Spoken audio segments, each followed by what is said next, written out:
Welcome to the podcast, Let the Prophet Speak.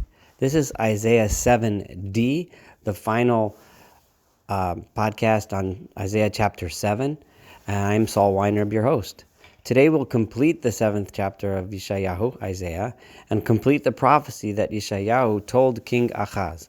Recall that Ahaz has rejected God's instructions not to be afraid of the two kings of the northern kingdom, Israel and Aram, that were attacking him.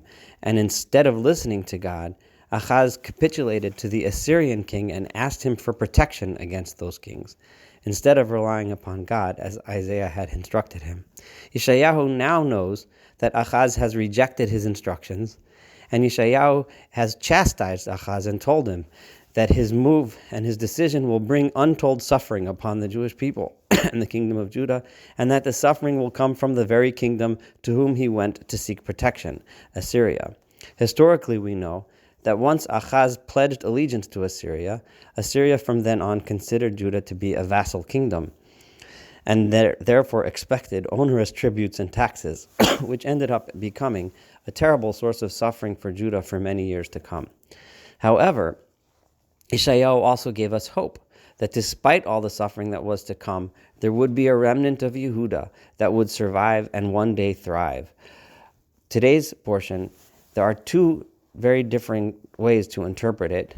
There's the path of the Radak and the Ibn Ezra and others, and the path of the Malbim and others.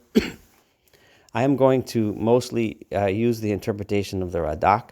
I'll describe this as we read through the verses. So let's begin with verse 18. V'haya bayom ahu yishrok Adonai lazavuv asher b'ktzei yorei Mitzrayim v'la devora asher b'eretz Ashur. In that day, God will whistle to the flies and that are at the ends of the water channels of Egypt, and to the bees that are in the land of Ashur.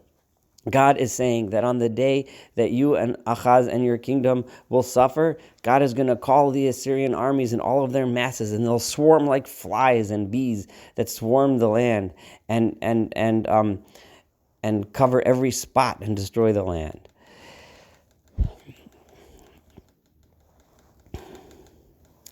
Uva'u v'nachu kulam b'nachalei habatot uvenikikei haslaim uv'chol hana'atzutzim uv'chol Hanahalolim, and they'll come and they'll land in the wadis and in the riverbeds, in the clefts of the rocks, in all of the bushes and in all of the wells and springs will be covered with the onslaught of the Assyrian armies, and using the vision of swarming insects as a way to describe what was to come, the destruction that was to come. Bayomahu, however, on that day, Yigalach Adonai B'tar HaSechira Be'evrei Nahar B'melech Ashur Et Harosh V'sar HaRaglayim V'gam Et HaSagein Tispeh.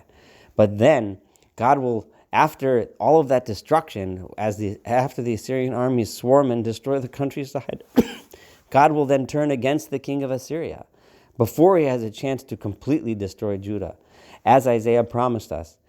And God will, so to speak, will become like a razor, and he will shave off his hair especially, and we know this from the Assyrian reliefs and from archaeological finds, that the Assyrians and many cultures in those days looked upon a man with a lot of hair as being very masculine and very strong, and the shaving of the hair is a symbol is a reference to removing his strength and cutting him down, but shaving him, but not actually killing him or ending him, but shaving down his strength. And this is a reference to what happened in the days of Hezekiah, where the Assyrians attacked and destroyed numerous cities in the countryside, but in the end, after they had surrounded Jerusalem, in the end, the Assyrians' army was destroyed, and they had to retreat back to Assyria. There are other ways to understand what this is referring to, but this, again, I'm going with the explanation of the Radak. V'haya bayomahu It's this time when Assyria is now gone, after all of this destruction, the people will recover. People will have only left one cow or two sheep, just a little bit, because Assyria has plundered everything else. But the people will have something left.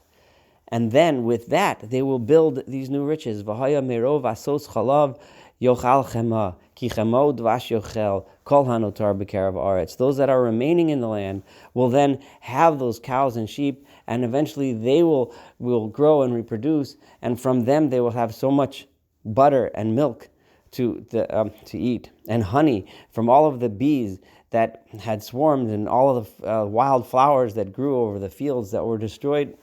The bees will produce so much honey that they'll have milk and honey. V'haya bayomahu, and he'll be in that day, yeh kol makom asher yeh sham elef gefen bi'elef kesef lashomer v'lashayas yeh. And this is, again, the way the Radak translates this pasuk, this verse.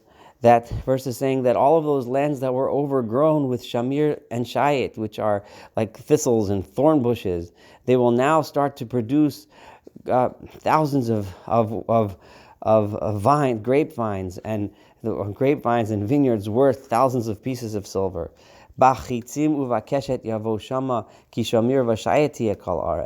land that was destroyed by war with with arrows and bows that had come and destroyed these fields, and now they became overgrown with weeds because the fields that used to be tilled were destroyed. There will be they will grow so much weeds that, as we see in the next verse, v'chol ha'arim asher b'ma'ader ye'oderun lo tavo shama yirat shamir v'shayet v'haya l'mishlach shar u'lemirmaseh.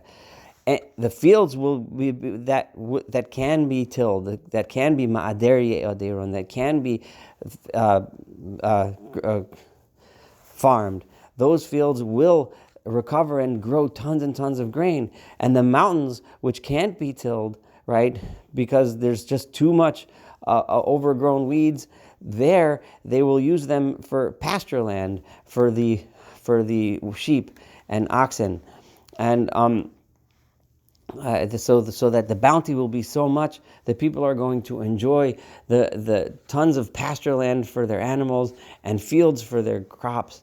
And this is going to be for the remnant of Yehuda. And remember what we mentioned before. Who was that remnant? According to our understanding, that remnant was the Alma and the young boy who was named Immanuel. It was the young girl. It was the simple people, not the great house of the kingdom or the leaders. Those are the ones that were the corrupt ones. Those are the ones that are gone.